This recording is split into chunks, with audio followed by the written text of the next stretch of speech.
Hello everyone, good morning, જય શ્રી કૃષ્ણ. આપણે previous લેક્ચરમાં પ્રેસિપિટેશન ટાઇટ્રેશન અને રિપ્લેસમેન્ટ ટાઇટ્રેશન વિશે સ્ટડી કરેલું હતું. Now in this video lecture we will study degree of hydrolysis and hydrolysis constant of salt. તો આજના લેક્ચરમાં આપણે ડિગ્રી ઓફ હાઇડ્રોલિસિસ કોને કહેવાય અને હાઇડ્રોલિસિસ કોન્સ્ટન્ટ ઓફ સોલ્ટ કોને કહેવાય તેના વિશે સ્ટડી કરવાનું છે. હવે રિએક્શન NH4Cl ની જ્યારે H2O સાથે રિએક્શન થાય તો આપણે NH4OH અને HCl મળશે. એ જ રીતના સોડિયમ સોલ્ટ ઓફ એસિટિક એસિડની જ્યારે આપણે H2O સાથે રિએક્શન કરી ત્યારે આપણે એસિટિક એસિડ અને NaOH મળશે. આમાં આપણે શું કર્યું, હાઇડ્રોલિસિસનો મિનિંગ શું થાય તો કે આપણે H2O એમાં ઉમેરીને કાંઈ રિએક્શન કરેલી, હાઇડ્રોલિસિસ કરાવેલું. તો આ રિએક્શન માટે આની કોન્સન્ટ્રેશન C છે, આની કોન્સન્ટ્રેશન C છે અને આની કોન્સન્ટ્રેશન 1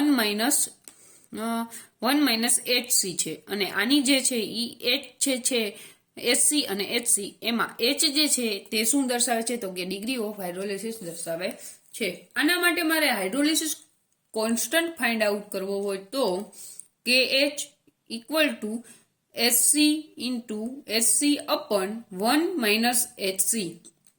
હવે હું આ બંનેનો મલ્ટીપ્લાય કરાવું તો મને શું મળશે, H2C² અપન 1 HC. હવે મેં અહીંયા એક સ્ટેપ છે એ લખેલું નથી. હવે આમાં શું થશે તો કે આ બંનેના છેદ ઉડી જશે એટલે મને કંઈક આ રીતના મળશે, અથવા તો તમે પહેલા છેદ ઉડાડી દો અને પછી તમે મલ્ટીપ્લાય કરો તો તમને આ મળે. હવે જે 1 H છે એના બરાબર હું એના ઇક્વલ ટુ 1 છે તો મને શું મળશે તો કે KH કે જે હાઇડ્રોલિસિસ કોન્સ્ટન્ટ છે એના બરાબર H2H મળશે. હવે અહીં હું H ને ઇક્વેશનનો અમારે ડિગ્રી ઓફ હાઇડ્રોલિસિસ જોઈ છે તો હું અહીંયા H ને ઇક્વેશનનો કરતા બનાવું તો √KH અપન C મળશે, વેર H equal two degree of hydrolysis. Okay, તો આ પોઈન્ટ નોટ ડાઉન કરી લ્યો. ત્યારબાદ આપણે નેક્સ્ટ જોઈએ.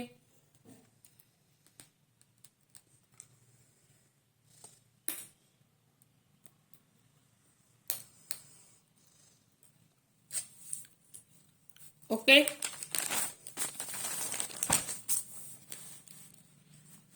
At a concentration C, an equivalent conductance is given by lambda C equal to 1 H lambda dash C plus H lambda infinite. આ equation છે એ તમારે યાદ રાખવાનું થશે, where lambda dash C equal to equivalent conductance of unhydrolyzed salt and lambda infinite equal to equivalent conductance of free acid or free base form.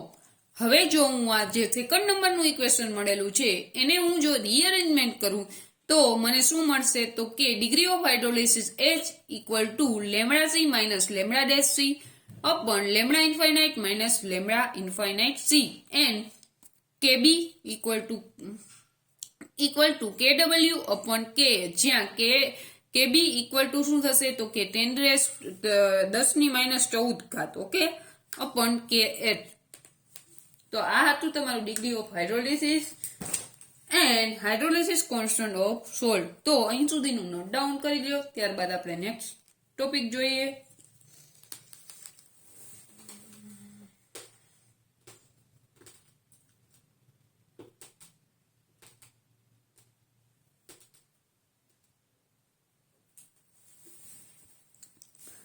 Okay, તો next determination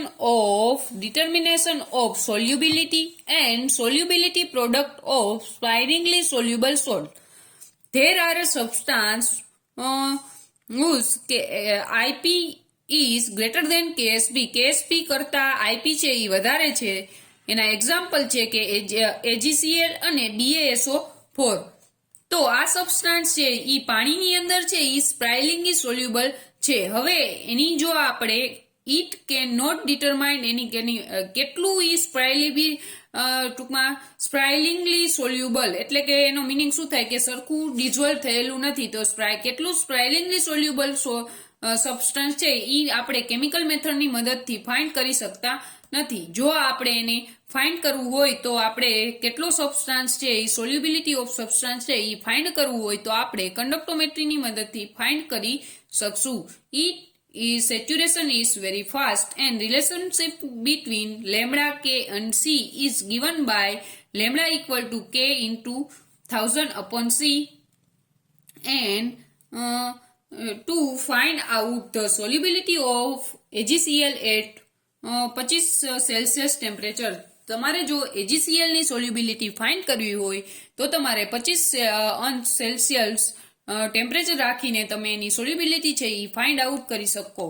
okay, next જોઈએ તો the value of lambda v can be considered equal to lambda infinite. આ બંને જો same હોય તો equation કંઈક આ રીતના મળે kv equal to v, જ્યાં v બરાબર lambda infinite upon kv. એમાંથી મેં v ને ઇક્વેશનનો કરતા બનાવેલો, અથવા તો v equal to 1000 upon c પણ થઈ શકે. v is volume of 1 gram equivalent of solvent. શું છે v? તો કે equivalent 1 gram equivalent of solvent છે. હવે એકોર્ડિંગ ટુ કોલહાર્ટ્સ રૂલ, આ રૂલ વિશે આપણે હમણાં થોડીક વાર પછી નેક્સ્ટ ટોપિકમાં આની ચર્ચા કરવાની છે. અત્યારે તમે એટલું યાદ રાખી લ્યો કે કોલહાર્ટ્સ રૂલ શું છે. તો કે AgCl માટે આપણે કોલહાર્ટ્સ રૂલ લાગુ પડીએ તો lambda infinite equal to lambda Ag plus lambda Cl minus Ag એટલે કે કેટાયન અને એનાયન નો સરવાળો કરી ત્યારે આપણે લેમડા ઇન્ફાઇનાઇટ મળે તેમ આ રૂલ અથવા તો કે લો કહેવા માંગે છે. આ બંને જે વેલ્યુ છે એ પ્રેક્ટિકલી છે, જે તમારે યાદ રાખવાની થશે અને અહીં તેનો સમ કરેલો છે. The solubility of S can be calculated. S બરાબર 1000 upon v into e ગ્રામ પ્રતિ લિટરમાં લીધેલું છે, જ્યાં v equal two lambda infinite upon કેવી મૂકી તો આપણે ઇક્વેશનમાં v છે ઈ શેમાં છે તો કે છેદમાં છે, તો આ ઇક્વેશન ઉલટાઈ જશે, કેવી છે ઈ અંશમાં આવી જશે અને લેમડા ઇન્ફાઇનાઇટ છે ઈ નીચે આવી જશે. હવે જો અહીંયા ઈ છે ઈ શું છે તો કે ઇક્વિવેલન્ટ આઉટ ઓફ સબસ્ટન્સ છે. હવે જો આપણે SP અને KSP ની વેલ્યુ AgCl માટે જતી હોય તો એનું જો ઇક્વિલિબ્રિયમ છે એમાં શું હશે તો કે Ag પ્લસ અને Cl માઇનસ, આની S છે અને આની પણ સોલ્યુબિલિટી S છે, તો KC બરાબર S² મળશે. અને જો S ને ઇક્વેશન નો કરતા મળી તો મને કાંઈક √KSP એવું ઇક્વેશન મળે. ઓકે, તો અહીં સુધીનું નોટ ડાઉન કરી લ્યો. ત્યારબાદ આપણે નેક્સ્ટ જોઈએ.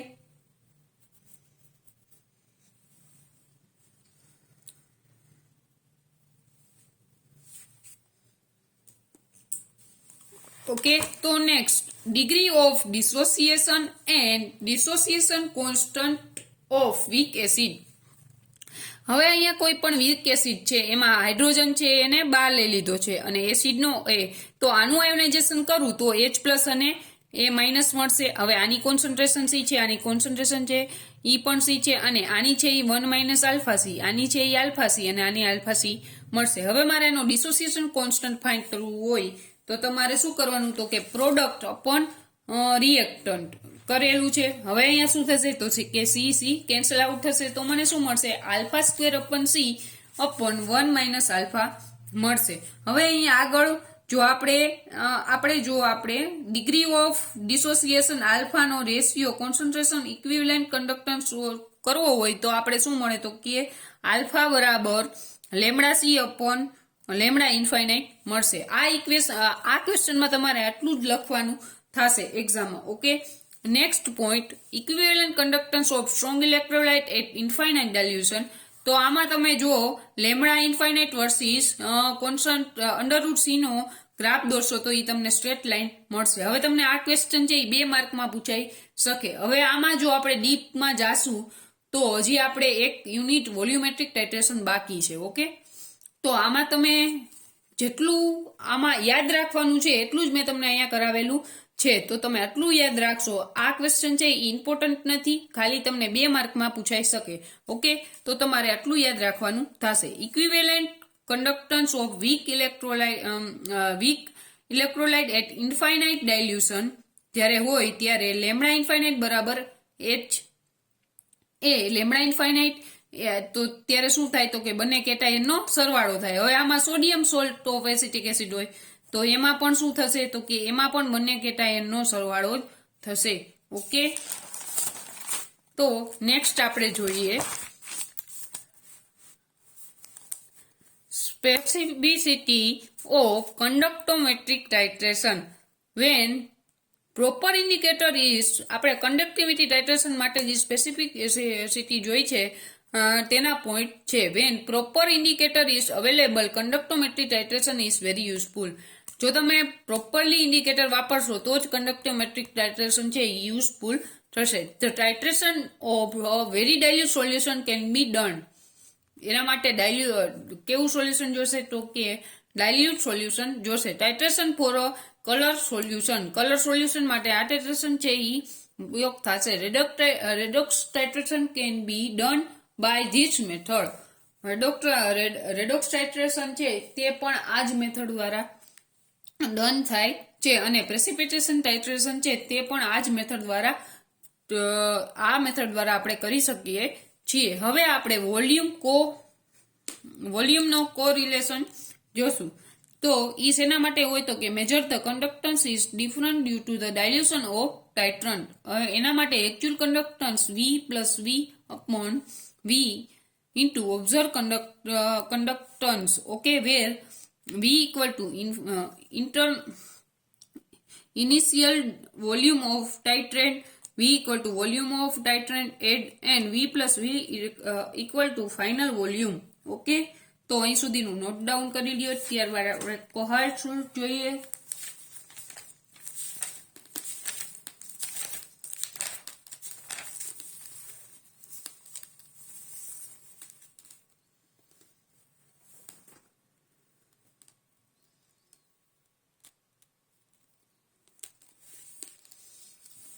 ઓકે, તો next Cohart's law and its important. The conductance of solution is depend upon the number of ion. આપણે ચેપ્ટર સ્ટાર્ટ કર્યું ત્યારે જ આપણે જોયું હતું કે કોઈ પણ સોલ્યુશનનું કન્ડક્ટન્સ છે એ શેના ઉપર ડિપેન્ડ હોય તો કે નંબર ઓફ આયન ઉપર ડિપેન્ડ હોય. The ionization of strong electrolyte is complete. આપણે જો સ્ટ્રોંગ ઇલેક્ટ્રોલાઇટ છે એનું આયોનાઇઝેશન છે એ કમ્પ્લીટ કરવું હોય તો આપણે એની concentration but ionization of weak electrolyte is increase in dilution. હવે જો આપણે આયોનાઇઝેશન ઓફ સ્ટ્રોંગ ઇલેક્ટ્રોલાઇટ કરવું હોય તો આપણે ગમે કોન્સન્ટ્રેશન કરી શકીએ, પણ વીક ઇલેક્ટ્રોલાઇટ એનું કરવું હોય તો આપણે શું કરવાનું, ડાયલ્યુશન કરવું જરૂરી છે. This change of conductance has been study by કોલહાર્ટ્સે શું કરેલું હતું તો કે સ્ટ્રોંગ ઇલેક્ટ્રોલાઇટ અને વીક ઇલેક્ટ્રોલાઇટમાં કઈ રીતના કોન્સન્ટ્રેશન રાખવું એના વિશે સ્ટડી કરેલું હતું. ફોર અ સ્ટ્રોંગ ઇલેક્ટ્રોલાઇટ, આમાં તમે સ્ટ્રોંગ ઇલેક્ટ્રોલાઇટનું સરખી રીતના સમજી શકશો તો વીક ઇલેક્ટ્રોલાઇટનું એનાથી ઊંધું આવશે. Lambda is increase slowly with ડાયલ્યુશન can be seen that it will be pilot. આપણે લેમડા વર્સિસ કોન્સન્ટ્રેશન સી નો ગ્રાફ દોરીએ તો આપણે હમણાં જ જોયું કે કેવો મળવો જોઈએ. સ્ટ્રોંગ ઇલેક્ટ્રોલાઇટ માટે શું મળશે, સ્ટ્રેટ લાઇન મળશે અને એનો જે ઇન્ટરસેક્ટ જો કહી શકી ઈ આપણે શું મળશે તો કે લેમડા 0 મળશે. Okay, and concentration is 0 very ડાયલ્યુશન position. જો તમે ડાયલ્યુશન પોઝિશન વધારે કરશો તો એના માટે કોન્સન્ટ્રેશન છે એ 0 થઈ જશે. Okay, conductance of cation and anion lambda 0 equal to lambda A plus lambda C. એટલે કે આ છે એનાયન અને કેટાયન બંનેનો સરવાળો દર્શાવે છે. ઇફ ઇલેક્ટ્રોલાઇટ ઓન જો આમાં કેવું હશે કે જ્યારે લેમડા કોઈ પણ છે, ધારો કે તમે AgCl લ્યો તો AgCl માં કેટાયન અને એનાયન બંને પ્રેઝન્ટ હશે તો આપણે લેમડા 0 ઇક્વલ ટુ શું કહી શકશી તો કે એનાયન અને કેટાયન બંનેનો સમ કહી શકશી. હવે જો ઇલેક્ટ્રોલાઇટ છે એનું ડિસોસિએશન થતું હોય તો આપણે એના જે કેટાયન છે એને શેના વડે ગુણાવાના તો કે V પ્લસ અને જે એનાયન છે એને શેના વડે ગુણાવાના તો કે V માઇનસ. એટલે કે આપણે શું મળે તો કે મલ્ટીપ્લાઇડ કરવાનું થશે V પ્લસ અને V માઇનસ ને. ઓકે, બાકી ઇક્વેશનમાં કાંઈ ચેન્જ થશે નહીં. અહીંયા શું આવશે તો કે પ્લસ આવશે. તો આપણે ઇક્વેશન શું મળે, λ0 equal to V plus into λ0 plus V minus into λ0 minus. ટૂંકમાં આપણે આ જે કેટાયન વી પ્લસ અને વી માઇનસ છે એને મલ્ટીપ્લાઇડ લેમડા વડે કરવાના થશે. ફોર વીક ઇલેક્ટ્રોલાઇટ છે એનું તમે એક્સપ્લેનેશન બુકમાંથી કરી લેજો અને મને તમે જ્યારે એસાઇનમેન્ટ લખો ત્યારે મોકલજો. આ જ રીતનું થશે, થોડો ચેન્જ આવશે. મોલાર હવે એની આપણે છેલ્લે તમે બુકમાં જોશો એટલે તમને જે મોલાર કન્ડક્ટિવિટી છે ઈ આલ્ફા બરાબર લેમડા અપન λ0 મળશે અને એના માટે જો આપણે કે એની વેલ્યુ શોધવી હોય તો ઈ મને મળશે C alpha square upon 1 minus alpha square અને છેલ્લે લાસ્ટમાં આપણે એવું ઇક્વેશન મળશે C lambda square λ0 square minus lambda upon λ0 થશે. ટૂંકમાં કોલાર છે શું કીધું હતું તો કે એને સ્ટ્રોંગ ઇલેક્ટ્રોલાઇટ અને વીક ઇલેક્ટ્રોલાઇટની વાત કરેલ હતી. સ્ટ્રોંગ ઇલેક્ટ્રોલાઇટ માટે તમારે ગમે એ કોન્સન્ટ્રેશન એના માટે ડાયલ્યુશન લેવું પડશે વીક ઇલેક્ટ્રોલાઇટ માટે. અને જે ગ્રાફ કેવા મળ્યા હતા એનું ઇન્ટરસેપ્ટ કેવું મળ્યું હતું, કેટાયન અને એનાયનનો બંનેનો સરવાળો કઈ રીતના થાય અને જ્યારે ડિસોસિએશન થતું હોય ત્યારે કયું ઇક્વેશન લખવાનું અને તમારે વીક ઇલેક્ટ્રોલાઇટનું એક્સપ્લેનેશન અને લાસ્ટમાં તમારે આ જે ઇક્વેશન છે એ તમારે લખવાના થશે. તો અહીં આ તમારું કન્ડક્ટોમેટ્રી ચેપ્ટર કમ્પ્લીટ થયું. હવે પછીના નેક્સ્ટ ચેપ્ટર આપણે વોલ્યુમેટ્રિક ટાઇટ્રેશન ચેપ્ટર આપણે નેક્સ્ટ લેક્ચરથી સ્ટાર્ટ કરશું. Thank you.